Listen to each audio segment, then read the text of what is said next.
Hey, everybody, it is Wednesday. It is Snipes and Stripes right here on NoFilter.net. I am Jeremy Roenick, joined by my good looking friend, Tim Peel, one of the best referees ever in the National Hockey League. And I'm sure that this conversation is going to continue with referees at some point on tonight's show. But, Tim, happy Wednesday. We are in the thick of the Stanley Cup final. Can't wait to chat with you about it. But first of all, how you doing, my friend? I'm awesome, buddy. I'm excited. You know what? I don't listen. We got Biz Nasty, we got Upshaw, and the Missing Curfew Boys, Obi, and that. I think we are the best looking podcast out there right Oh, now. there's no question about it. Those, Yeah. those guys don't have anything on us. Oh, there's a bunch of hillbillies over there. There's no question, and they know it. They know it. We're I love those guys. yeah. I'm feeling better. I've lost like 27 pounds. We were just I talking about know. this before the show, but I feel great. Feel Unbelievable. good. Um, yeah, I got a little pep in my step, and I'm in Chicago now, and I'm getting ready to go to Muskoka for a couple golf tournaments, and Oh, then I head to Boston for a celebrity tournament. My game is terrible right now, my golf game. But when I get thinner, Tim, yeah. I my rotation is different. Usually, I'm going over my belly, and Right, and right. I have a nice like a good extension over my belly. But now there's nothing to keep it in place. It's all over the place right now. Dude, you look good. You know what? Muskoka, one of my favorite places in North America. Right? It is beautiful up there. And there are that I don't know where you're going to be, but that Millionaires Lane, I think Shanny might be on that lane. They've got some beautiful, beautiful. I've got a couple of friends up there, and we've hung out with Cindy Crawford and Randy Gerber up Yeah, there, and yeah. Paul Coffey's up there. My buddy Jamie Salter with Authentic Brands Group is up there. There's just not there is no shortage of celebrityism. There's no shortage of money up in Muskoka. So we're going up playing Rocky Crest and St. Joe's Country Club, and I think I'm playing Ovenberg.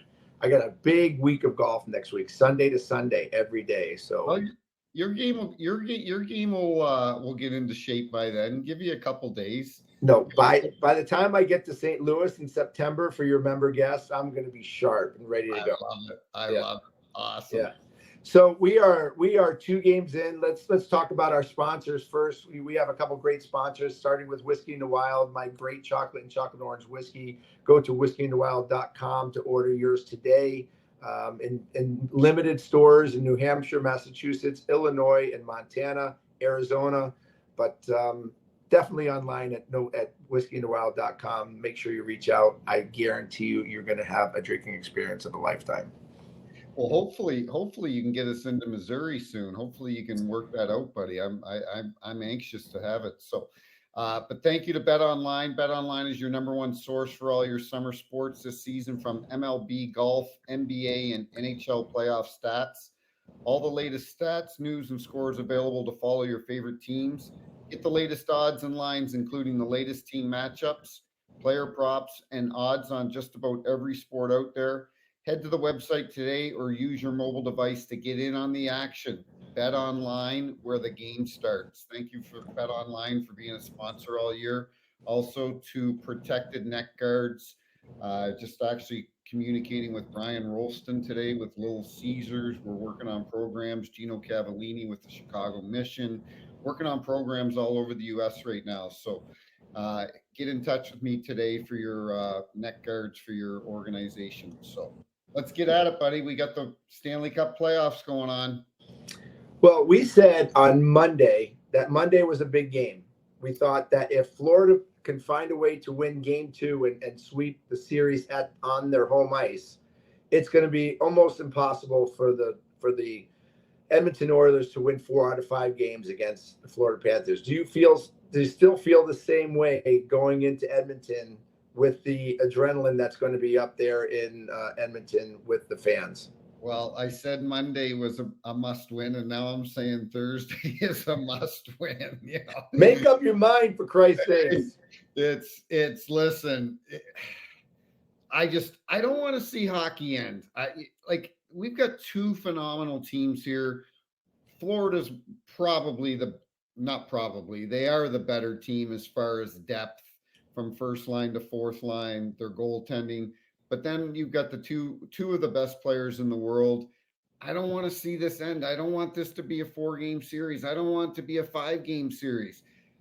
Edmonton can win. They can win tomorrow night in Edmonton, but they're going to have to play well because guess what? You've seen it, JR. Florida, they are all business right now. They play the same style every shift, whether they're up a goal, down a goal. They play the same style. They don't waver from their game plan. And a lot of that credit goes to Paul Maurice. So, yes, they can win, but realistically, can Edmonton win 4 out of the next 5 games? They can, but again, the odds are heavily against them. And, we talked about Florida coming into this playoff season, at least this final season, that they are a different team. They're more poised. They are more disciplined. Yep. I think they are structured better. I think they think the game better. I think they are more patient, and they are more resilient than they have ever been. And that's saying something when you're coming into a final, because they have won game 1 where they probably didn't deserve to win. They won by holding on and getting a great performance by a goaltender. I think Bobrovsky won game 1 for them.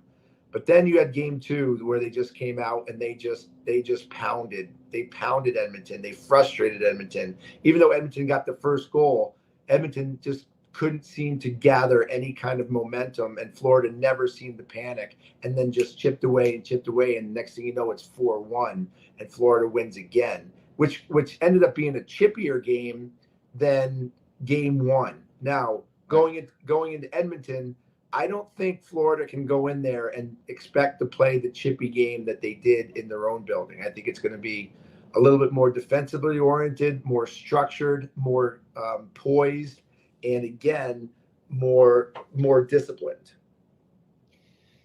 Well, yes to all of that. And the biggest problem is that, it's so funny. You and I talked about on Monday morning before game 2, we talked about Evan Rodriguez, right? And he comes out and scores. He's got 3 goals in the first 2 games. There is no depth scoring on Edmonton, Bud. There is none, 0. There are only, and I was looking at my phone where you're only 3 Oilers forwards had a shot on net on Wednesday night. It's kind of crazy too, because it's always been their nemesis for the last few years. It's like it's the top 2, and after that, there's no support, which is why they only get so far. Well, they have been getting secondary scoring. They have been getting scoring by Nugent Hopkins, by Hyman, by Kane, by by Bouchard. But now they're in the final, and it's all stopped again. Like the secondary scoring, even the primary scoring has stopped because Connor McDavid and Draisaitl, with the exception of an assist by McDavid, have been left off the score sheet for 2 games. Well, they're playing the best team in the NHL right now, the Florida Panthers. You've got the Selke winner in Sasha Barkov, shutting down McDavid and Draisaitl. That is their only hope in game 3 and game 4 in Edmonton, that Chris Knobloch, JR, can get the matchups that he wants because of the last line change. Now, that doesn't always necessarily work because obviously the first opportunity that Florida has to change on the fly, they will. But if there's a face-off in the defensive zone, and normally it would be Barkov out there, and maybe it's somebody else because Barkov just came off, that's their opportunity to put Draisaitl and McDavid on. But it's going to be a challenge, and you can't listen. Evander Kane, he was -3, played 11 minutes. The guy can't skate. We've talked about it on numerous occasions. He's hurting. He's hurt. Darnell Nurse, you beat him up on Monday, played 3 minutes. He's obviously hurt. Something's wrong with him, right? And, I know he's been a liability on the ice, but instead you've got Desharnais. You're going to have Cody Ceci. Here's the difference. Here's the difference. The Florida Panthers have been opportunists.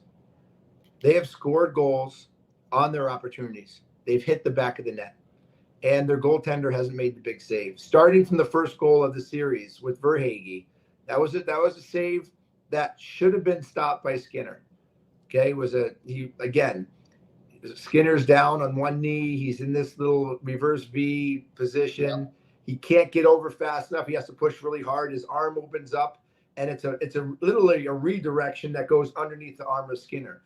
98% of the time, the goaltender is going to make that save. Skinner doesn't. Florida takes advantage of their opportunities, whereas Edmonton has not taken advantage of their opportunities whatsoever, even when they had them. And you can make all the excuses in the world, but you can't say that Edmonton hasn't had their chances to score. They are just not taking advantage of them, bearing in the back of the net. I found game 2 that there were opportunities, JR, where they passed too much. They passed it too much. Yeah, trying to find that perfect shot, right? Trying to find that perfect shot. They got to start shooting more. So I don't know. Well, listen, it doesn't take a rocket scientist to figure out what the game plan is for Florida against Edmonton. It's to make sure you shut down the top 2 guys.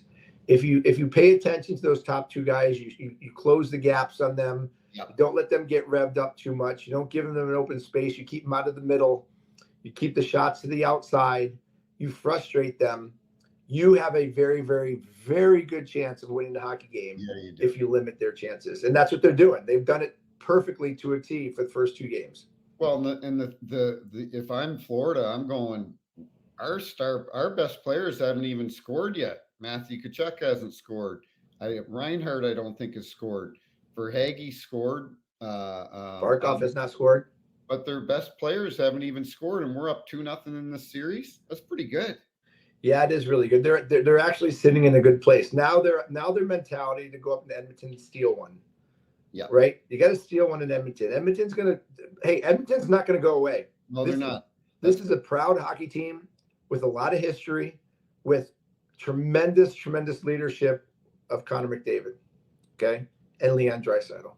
They are going to battle, and again, they're going to be flying. And chances are they will probably win the next game. But if Florida can steal 1 of 2 and have an opportunity to win back at home, have 2 chances to win a Stanley Cup at home, it's wrapped up. I mean, in terms of Florida. So these are some critical games for Florida, but they better not take this Edmonton team lightly, because they can score with the best of them. Hyman has been invisible.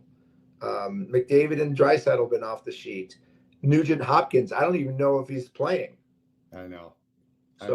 And the other problem is, I love Evan Bouchard, but man, he's looked bad.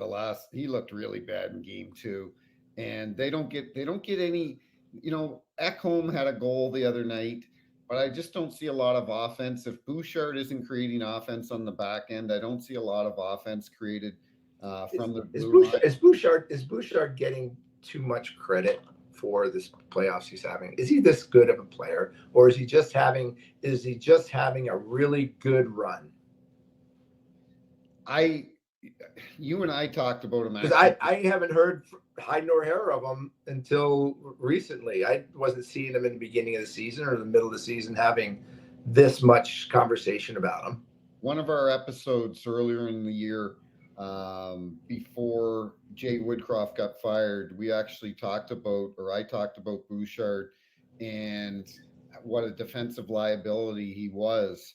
And all of a sudden, then he started scoring goals, and people kind of forgot about the defensive liability. But the other night when he had an opportunity to get rid of the puck, and he just passed it right back to I think it was Rodriguez, and Rodriguez scored. It was just he.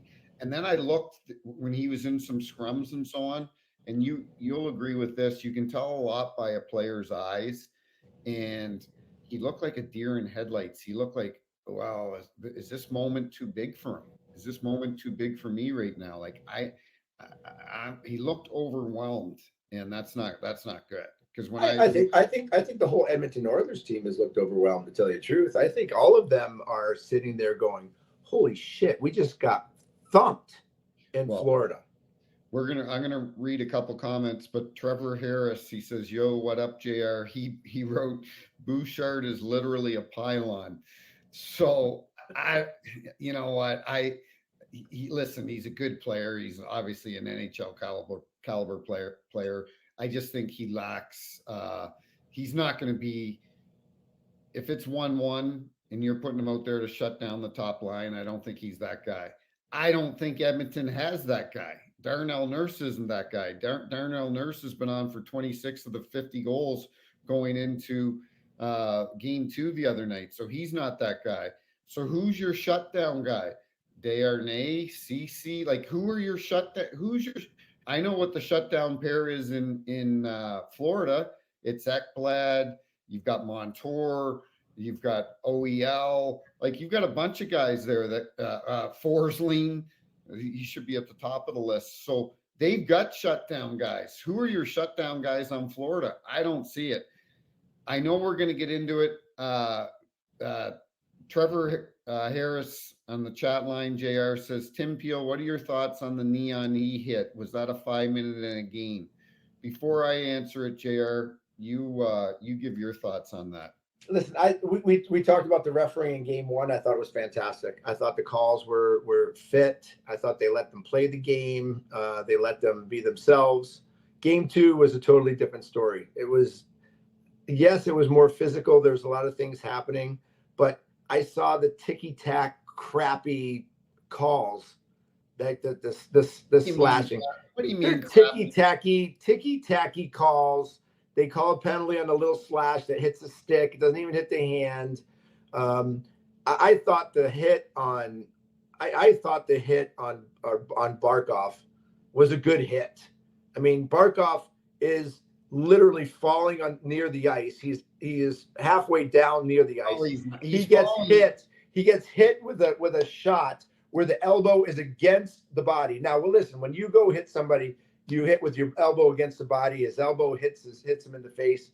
But the problem is, the reason why it's been so controversial is because the way that Barkov acted after he got hit. It looked like he got shot by a semi-automatic, and he went down and he did a total European soccer dive and laid on the ice like he was dead, which is total BS if you ask me. Because I've been hit 10 times as hard as that, and have gotten up and just skated back into the play without feeling like I even got a pinprick.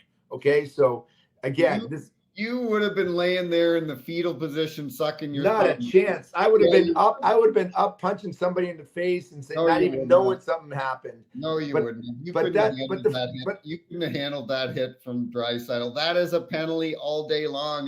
His arm wasn't tucked in. He had his forearm up. It's a minor penalty. Great call by the officials. It's a terrible call by the officials. You know it. You know it is. It is a BS call. It's a rinky-dink call.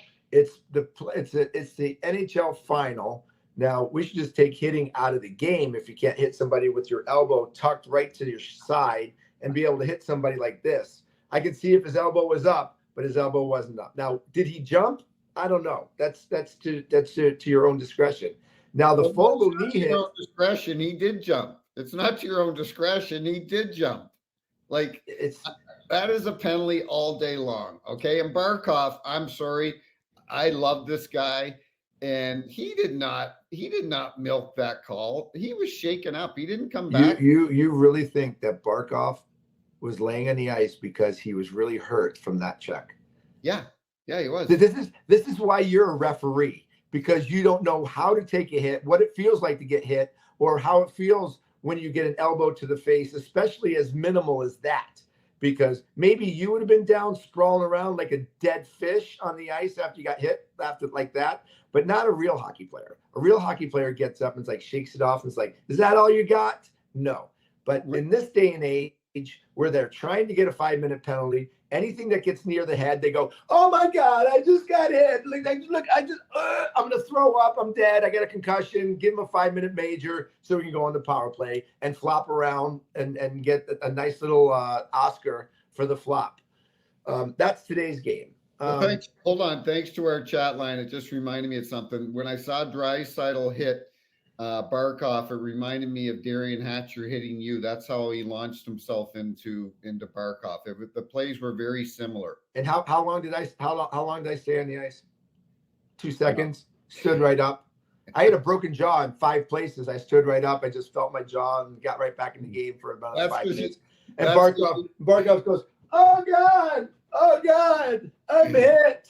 That's because bring out the stretcher. Bring out the stretcher. You got to Bring the stretcher. Hurry. Barkov is normal. Where am I? What's my name? You're not. Am I Swedish? Hey. Am I Russian? What am I? Come on, please. It's just a joke. I mean, watch this. Like, this is me getting hit. I mean, Darian Hatcher absolutely just destroys my brain, right? And I get up, and it's okay, no problem. But listen, I totally disagree with you on this one. This is weak hockey in its prime. Well, the Fogle knee bothers me a little bit. That was a great call. That was a great call. What? Where's Fogel's going in to make a hit? He can't stop his forward momentum in his skating position when the other guy, who was it, Loose Strainin, jumps out of the way and leaves his knee exposed. Okay, take the hit. Stay right in there. Take the hit. He jumps out of the way. He leaves his legs out there to be hit. Fogle can go nowhere else. He can't bring his knees back. His knees are already in position. He's going forward. You have to give a little bit of the blame to the person getting hurt by the move he makes prior to the hit. Listen, Fogel's got to understand that Luosterainen had a broken fibula last year. Okay. Why? Why does he have to worry about that? Yeah, no, he does. He can't hit him down low. Okay. He did hit him down low. He went to go hit him, and Luosterainen just jumped off to the side and left that knee that he broke wide open to get hit again. You know what? If you're worried about your legs, stand up, take the hit, and then move on. Don't try to jump off to the side and leave your knees exposed to someone who's coming right at you. There's no way to go. You sound like Don Cherry right now trying to pronounce Luosterainen. No, but you know why? You know why? Do you know why I understand that this is not a penalty? Because Darian Hatcher did this to me back in 1994. Teddy Drury did this to me in 2000. Okay, where I'm coming at them, they're coming to hit me. I jump out of the way and leave my knee out to the side, and I get hit. I didn't blame them for blowing my knee out. It wasn't their fault. It wasn't. I don't even think it was a penalty. It was my fault for trying to get out of the way and exposing my spot to the hit. Period. End of sentence. The game has changed, buddy. That was 25 years ago. Okay, the cross checks weren't called back then. A lot of things weren't called back then. You gotta protect these guys. I think a knee on knee hit. I think Fogle felt like he was caught in the railroad tracks. He wasn't going to be able to hit Luosterainen properly, and he stuck out his knee. Luosterainen was stuck in the railroad tracks. He tried to get out of it. Because he bailed and tried to get out of it, he left himself exposed. Period. I think it's a great call. And listen, you're not going to pick on my buddy Chris Rooney, okay? Rooney's worked 7 Stanley Cup Finals. I thought him and Johnny Bear did an excellent job. And hey, listen, I love Chris Rooney. I think he's done a good job in his whole career. There's no question he's got one of the best track records. But that game officiating in Game 2 was subpar. Period. End of sentence. Subpar. Subpar. Oh, it wasn't. Subpar. You're subpar. Crazy. You're crazy. You love the way Game 1 was officiated. They let everything go in Game 1. Subpar. Subpar. JR's got his sunglasses on. Subpar. Where's the 3 blind mice with the cane? Where is it? 3 blind mice. Our listener Trevor Harris on the chat lines giving us some great info. He goes, Edmonton's not going to get in till 8 p.m. local time tonight. There's storms left and right in South Well, hey, Florida. let's bring Trevor in and see what he has to say. I mean, Yeah. he's joining us on the podcast, which we love, and it's one of the things we love about NoFilter.net is we're able to bring live guests on and live fans to hear what they think, because we think we know it all, but we don't never sit there and like think of what the fan thinks, right? What they want to talk about and what they see, because sometimes they probably know just as much, if not more, than we do, right? 100%. So there he is. There he is. What's up, Trev? What's up, JR? What's up, Peelsy? I was tweeting at you during the game 2. I was in attendance for that game, too. That was a bonkers crowd, I would say, about that. So are you an Oiler fan or a Panther fan? So Neither. I work in sports radio down here, Tim Peel. So I go as an objective observer. That's why. That's what I say. Because most of these Panther fans, there's too many homers, so I have to be the objective one, anyways. Okay, well let's jump right into it. So you got a lot of opinions, right? So Yeah. So let's start. Let's just start a series so far. I mean, it's been all Florida. Edmonton's not doing anything that's substantial right now. I think they're subpar, to say the least. Their goaltending is getting outmatched, and they're in big trouble.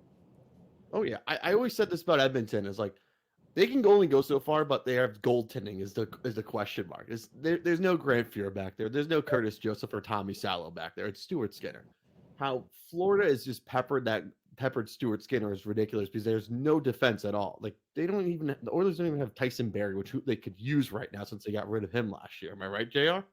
Well, I think Tyson Barrie has he has an offensive touch to him and a power play touch, which he does. I think Tyson Barrie defensively has some skeptical aspects to him, but I think Skinner is as good of a season he's had. He's not pulling the weight that you need a goaltender to pull in order to win a Stanley Cup final. Definitely, and that's been their biggest problem. It's like goaltending will only go so far, and seeing Bobrovsky, who's criticized for his first couple of years, because that horrible Albatross contract, remember that 7-year deal he signed? Everyone was saying, get him out of here. People were calling for him. Now he's like back-to-back finals. Everyone's shut up about that. It's remarkable how he's turned his career around, guys. You know, I saw on Twitter today after game 2, he's the leading candidate for the Conn Smythe Trophy. This is a guy, like Trevor said, was just getting abused a couple of years ago, and now, man, oh man, he's worth every penny that they've paid him. You know, it's amazing. The amazing stat is he has not gotten scored 5-hole. Yeah, I mean that in itself is a remarkable stat, let alone that he's only let up 1 goal in 60 minutes of final hockey. You know what's another remarkable stat is every time a puck hits him up high, his helmet accidentally comes off. It's like, oh my God, are you kidding me? Seriously. Tighten those straps down. Come on. Like, give that guy a penalty. Listen, have it fall off so many times. Listen, would you rather have your helmet come off and stop the puck, or would you rather have it go in and have his helmet stay on? Well, of course. Point for JR. 0 Tim Peel. Come on, let's go. So refereeing. Obviously, we have very much different opinions of game 2. We agreed on game 1, but obviously this was Tim Peel in game 2. Just with his sunglasses on, he couldn't see with the game the right way, and his cane, the 3 blind mice. And listen, I love Chris Rooney. I'm never going to say a bad thing about him, but this was a poor officiated game. It was a bad one. I was in a game 1, but I was watching. That was like a pretty straight down line, good officiating.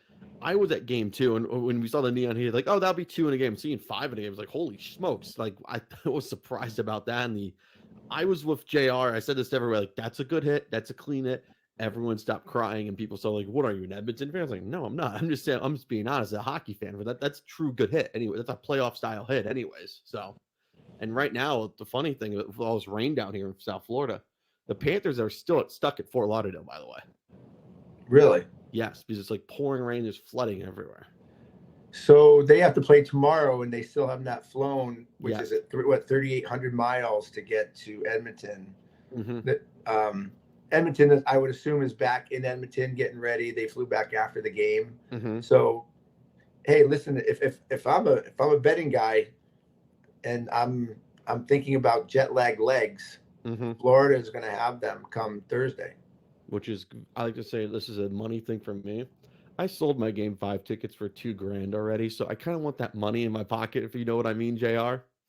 Well, it's going to come back. There's no question. Edmonton Oh, yeah. will win at least one in Edmonton. I think, if Florida can find a way to win, steal a game out of Edmonton, it's not going to be in Game 3. It's going to. Yeah. There's no way. I don't think there's any way that Edmonton, with the likes of Connor McDavid and Leon Draisaitl, are going to drop 3 in a row. No. I think they're too good. And I think the fans are going to be enough for them to push them on. Tim, you know what it's like when you go back and you get in front of your own fans. It's a different mentality. There's a little bit more confidence, and you're going to get on some really good ice where they're going to feel a lot more comfortable with the ice underneath their blades. Well, It's they going to be better. like Rexall place back in the day almost. They better, like you and I talked about the ice conditions. I haven't heard too much about it, JR, as far as people complaining about the ice in games 1 and 2. But as you and I alluded to last week, Edmonton was always known as having the best ice in the league, and maybe that'll favor McDavid and Draisaitl. Maybe they just won't say it, but I'll tell you what. As 7-1 goes and score, the ice didn't do Edmonton any good. Nope. No. So The ice is usually good at South Florida. The good thing, like, there's been no concerts at all, which has been key. I like to say it's been very much key because I remember Chris Kreider was complaining about Game 1. The ice was bad at the Garden, and they chilled it out a big time because they had a concert the night before the Eastern Finals. Anyways, I don't know if you saw that. yeah. All right, so Trev, so give us your next 2 games. Are they going to go back to Florida 3-1, or are they going to go back 2-2? Am I crazy if I say 2-2? Like, do you see 2-2? Because I see Edmonton in one game and seeing it be 3-1, and somehow Edmonton pulling off Game 5 somehow. No, but he's asking you, are they going to go back? Are they going to go back? I think it'll go back to Florida. I think we'll be back in South Florida for a game anyways. I'll say that for sure. So what do you think, it's going to go back 2-2 or 3-1? I would like it 2-2 just for ticket reasons, but honestly, as a hockey seat, I could go back. I could see it being 3-1. Tim? I think it goes back 3-1. I think Florida wins 1. I'm going to go against my series prediction of 5 games, because I have faith in the best player in the world. I have faith in one of the most competitive, second best players in the world, in Leon Draisaitl, and I don't see Skinner being a flop 3 games in a row. I think they go back 2-2. I think Edmonton comes back and shows why they're there. I think adjustments are made. I think, Tim, what you said earlier about the matchups is going to be a big aspect for Edmonton. I would not be surprised, and I'm gonna predict that Edmonton wins both games there, and then we're going to have a hell of a best-of-3 series starting on Saturday, or starting on Monday. Which would be very good for the game because TV revenue is good. TV ratings are even better, especially it's on ESPN. We could all mute Sean McDonough. How about that? You can't say I love Sean McDonough, but you know what? You're right though, Trevor. TV ratings on ESPN have been, I think they're up 38% this year from last. So good. Yeah, listen. I'm not one to watch for obvious reasons, but I think the telecasts have been very good. I think the analysis has been great. I think the comments have been great. I think the play-by-play has been called very well. As far as TV goes, I can't complain, even though I would love to complain about them because I'm not there. They have been very, very good and fun to watch. As someone who produces the radio games for the Panthers, it's always a fun when you get to listen to Billy Lindsay and Doug Plagens talk. How about that? Yeah, it's true. I love Billy. I love it. Thanks for coming on, Trevor. Thanks, Trevor. I love listening to you guys on my way home from work. You guys do the best job in the biz for hockey. I got to tell you that. Thanks for being part of the show, Trevor. You're the best, man. Seriously. We'll see you soon. Good luck. Hey, I got a stat. You know Megan Chayka? You know. Yeah. Megan. Yep. She tweeted out something. The Oilers were held to a total of 8 scoring chances in Game 2 on Monday. 3 at 5-on-5, second fewest by the Oilers in a game this season. 3 on net, tied for fewest by an Oilers game in this season. So 5-on-5, they are not producing anything like that. Okay, so that's an interesting comment to say. So let me ask you this question: their ineptness or how inept they are?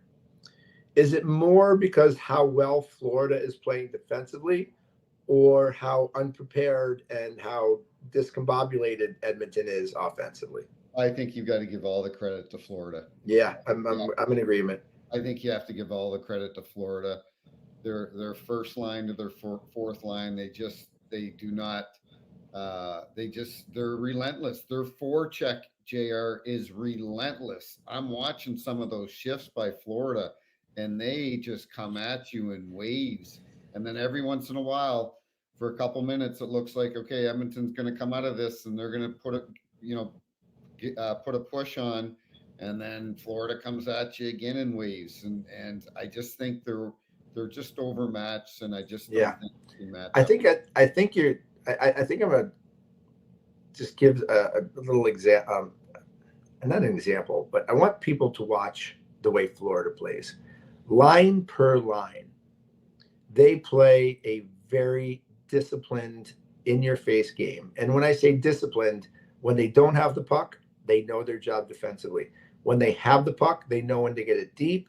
They know when to carry it across the blue line. They know when to get rid of the puck. They know where to get rid of it.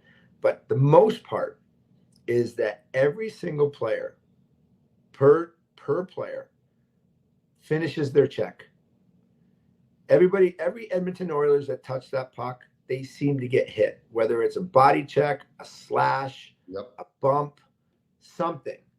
And I don't think you can say that on the opposite side with Edmonton.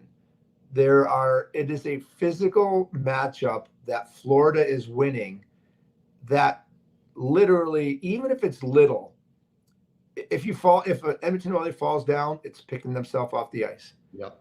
It's the constant bump, it's the constant grind, it's the wear down. Right.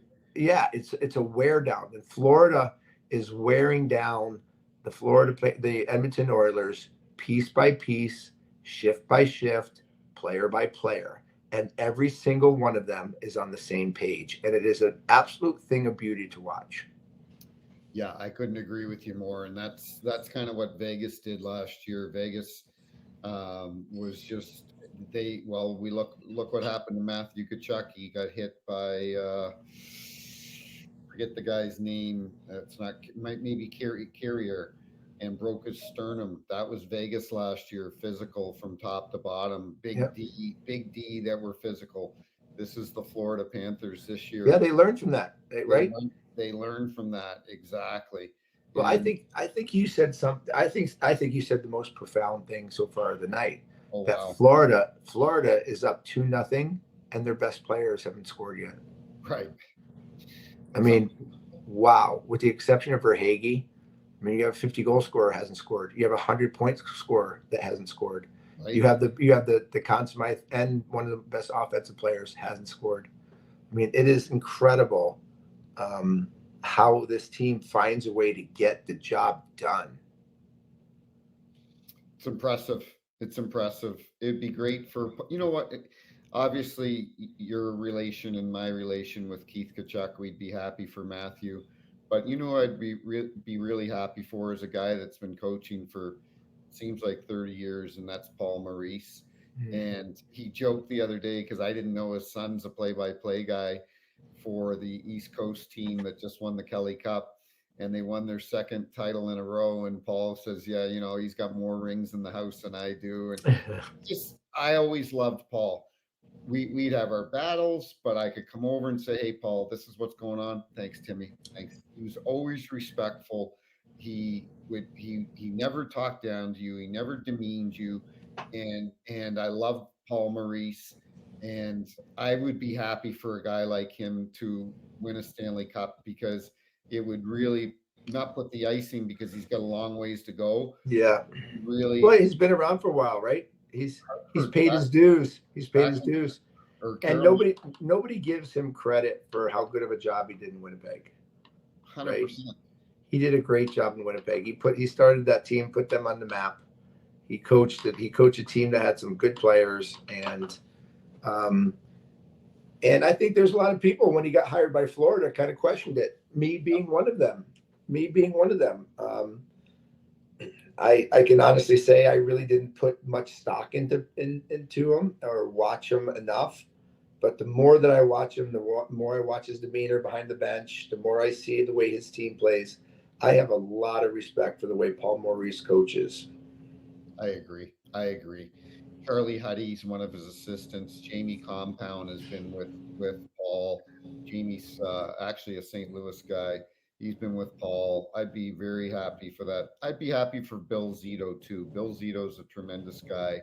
I remember a few years ago, this young kid that I coached, had half of his scalp ripped off by a pit bull, and I did a fundraiser, and all of a sudden I get a donation from Bill Zito. He was the assistant GM of Columbus at the time, and that's the type of person he is. He's just a good person. But listen, it sounds like we're giving the eulogy already for Edmonton. We're not. Not Okay? me. Not me. I just said I think it's coming back 2-2. I think Edmonton's going to have a resurgence. And again, I don't know what the physical conditions are of these players. I know they've been beat down. I don't know what Connor McDavid, if he does have any injuries, if he's being a little bit sidelined, or obviously we know Evander Kane is struggling a little bit. I am shocked at the disappearance of Ryan Nugent-Hopkins. Actually, I'm not shocked because I don't put much stock into him in the first place, but he needs to wake up too. I'm not shocked either, buddy, because guess what? He's had a tremendous career point wise. Hasn't ever won anything in the NHL, but he's a small guy that's kind of slight. Yeah, was he underachieved in his career? Probably. Yeah, I totally think he is. And I don't think he's the type of guy, JR. Listen, nobody likes to get hit. When you played, you didn't like to get hit. I love to get hit. I remember, it's so funny you just brought him up. I remember. And by the way, I used to go into every game saying, listen, I'm going to go in the first shift. I am either going to hit somebody or I'm going to get hit. Really? Yeah. Because both ways, I'm going to get into the game right away. And well, I love it. I can remember a few years ago, Ryan Nugent-Hopkins came up to me in a game in San Jose, and he's like, Timmy, they're cross-checking me. And I looked at him, and I'm like, yeah, it's the National Hockey League, man. Like, so yeah, he's probably not the type of guy that's going to be first in the corner, or I hate to beat a guy up, but anyway, listen, before we go, we have a few things to talk about. The Utah Hockey Club, Yeti, Blizzard. Oh yeah, we hadn't even talked about Arizona leaving Phoenix. We haven't even talked about it. No, that's a sad day for you. It's a sad day, man. It's a sad day for me. I mean, I was with that team since its inception in 1996. I know there's a lot of great hockey fans in the Scottsdale area. I have friends that literally cried when they had to leave. By the way, I'm not surprised. Since 2001, this team has been one of the most poorly managed and one of the most poorly owned team in the history of sports. Yeah. Because the owners that came onto this team did not care about the game or the team one bit or iota. They only cared about developing property, building hotels, building entertainment centers, and making a shit ton of money on development rather than making the team a good team for the city. So I have no care in the world about the ownership and losing the team. I care about the fans. I care about the city. I care about a team that really had a home that could have been great if it had the right 100%. area, the right arena, and it was just never supported enough by the right entities of Phoenix. So whether they get a team back again, they have 5 years. I know June 27th, they have this land auction that if they buy that piece of property, they'll be able to build an arena and build the entertainment complex of that they want. But I feel bad for the fans. I'm sorry for all the fans that the team is gone. They're going to miss that team. But I will tell all the owners, you guys deserve it. Yeah, no, you're absolutely right. I think they will get another team, JR, because as you know, within the right location, the right ownership group, we know Anson Carter's involved with the group in Atlanta. I've heard Shane Doan is possibly involved with the group in Arizona. The league loves Shane Doan, Coley Campbell, and those guys. Gary loves them. With the right ownership group and the people involved, I could see them going. Yeah, it's a little bit of everything. It's the right ownership group, and it's a building in the right area. 100%. And if they do that, hockey flourishes in Phoenix. There's no question about it. I've lived there for 25 years. I know it can work there. But now they're moving on to Utah, and congratulations on that city getting an NHL team. We have a few names that they're kind of kicking around, and here we just have them on the board right now. The favorite names so far: Utah Blizzard, Utah Hockey Club. By the way, if they call it the Utah Hockey Club, I will never watch this team in the history of its existence. And I will laugh at the National Hockey League if they allow it to call the Utah Hockey Club. That is a joke. I can't even believe it's on this list. I know. Utah Mammoth, don't mind it. Utah Outlaws, don't mind it. Utah Venom, why Venom? I don't understand Venom. Are there? I would see Venom in Phoenix with the rattlesnakes, but are there rattlesnakes in Utah too? Maybe, yes, I guess. This is the one I like the best. It's the Utah Yeti. You like the Yeti, eh? I love the name Utah Yeti. It rolls off your tongue nice. I really love the fact that there's not an S. I like Blizzard too. I like Mammoth. But Utah Yeti. Could you imagine the mascot that they have? Could you imagine how cool the jerseys will be? Okay. What is a Yeti? Those big white, like it's Sasquatch. It's or is a Yeti one of those things you drink out of? It's a snow monster. When I think of Yeti, I think of my daughter and son that have Yetis that they drink out of. That's what I think of. I don't like Yeti. What is their mascot going to be? Well, that's because you're uneducated, buddy. That's because you're uneducated. Like if you're educated and know what a Yeti is, it's a snow beast, right? It's a big, powerful beast of an animal, or human, man, ape, whatever. Nobody really knows what a Yeti really is, but it's a furry, giant, strong mammoth of a beast. So I just think Utah Yeti. A real thing or something like I think I've seen a Yeti when my daughter was younger watching No, it's like who knows? Nobody's ever seen a Yeti, I don't think. Like nobody's seen Sasquatch, nobody's seen Bigfoot, but that doesn't mean I have seen Sasquatch in New Brunswick, Canada. I've seen Sasquatch. I have. Ladies and gentlemen, you have heard it here first on Snipes and Stripes on NoFilter.net. Tim Peel has just confirmed that Bigfoot is real. I'm kind of torn. I didn't like Outlaws at the beginning. I'm kind of torn between Outlaws and the Blizzard. I like Outlaws. I think the Outlaws are really good. I do like Outlaws. Blizzard, no, not so much. No. I don't mind. Utah Yeti does roll off your tongue pretty good. Yeah, Utah Yeti. It's quick to the point. It's sharp. I think they can have some really cool commercials. I think they can have a lot of fun with and look at Flyers look at the mascot they have, right? Which is just gritty. Totally, yeah, gritty. It's totally taken the whole mascot world by storm. I think Utah Yeti can do the same thing with a mascot, and so who knows? You got to think of everything when you think of a name, right? Absolutely, it's all about marketing. By the way, it's the Yeti. It's the Yeti. I love it. We've got to. There's a couple things I want to get something off my chest too, but we have to. The winner for the autograph 8x10 Jeremy Roenick picture is at Pano 1974 on Instagram and Twitter at Sweet and Tangy. Nice. Congratulations. Thank you Thanks for very much. joining. Thanks for joining. Thanks for entering. We love that. Follow Snipes and Stripes too on our Twitter page.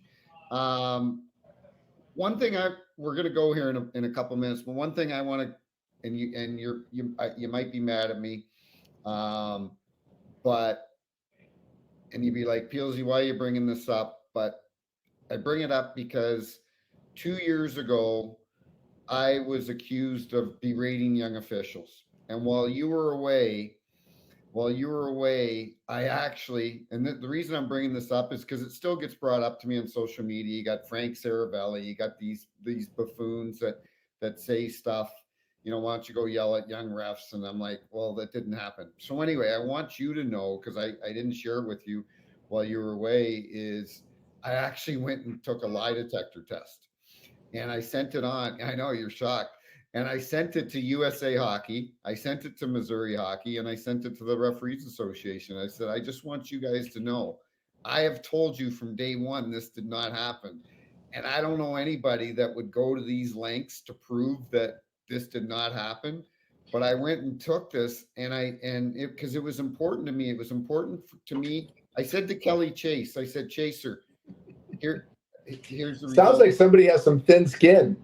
No, it's not that. It's not thin skin. It's thick. It's thin skin when you're accused of berating or verbally berating teenage kids. That's not thin skin. That's integrity. That's your integrity right there. Integrity. It's and I'm not going to mention the publication that wrote it, but it was inaccurate. They didn't do their homework, and it was important for me to do this. And I said to Chaser, and I said it to my wife, I go, who wrote that? The Athletic.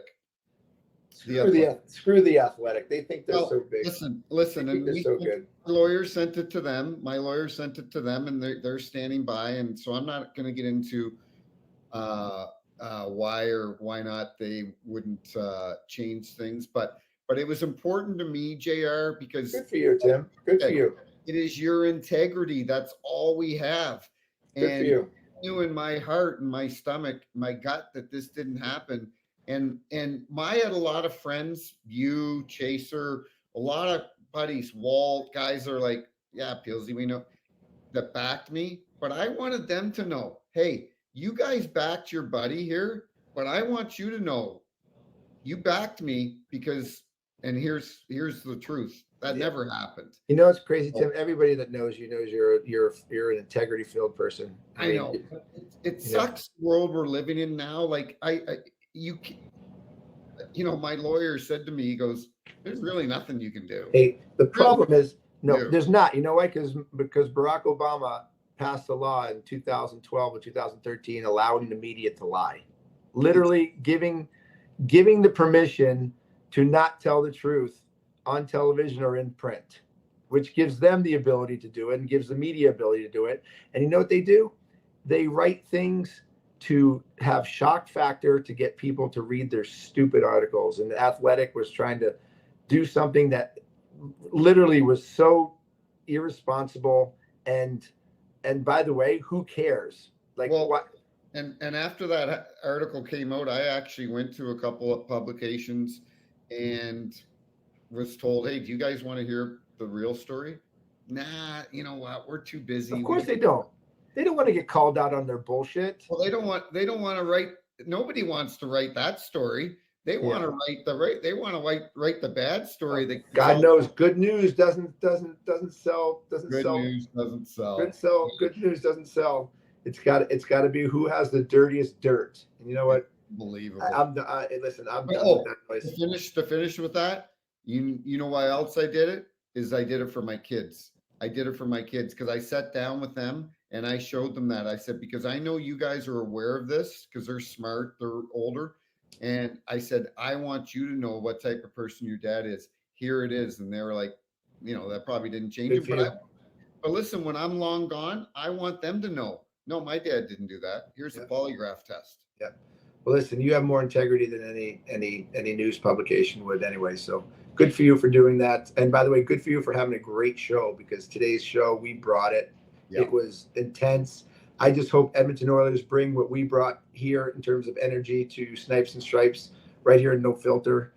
Had a blast with you, buddy. Next time we talk, we are going to be going into Game 5. Are we going to go in 2-2? Are we going to go back 3-1?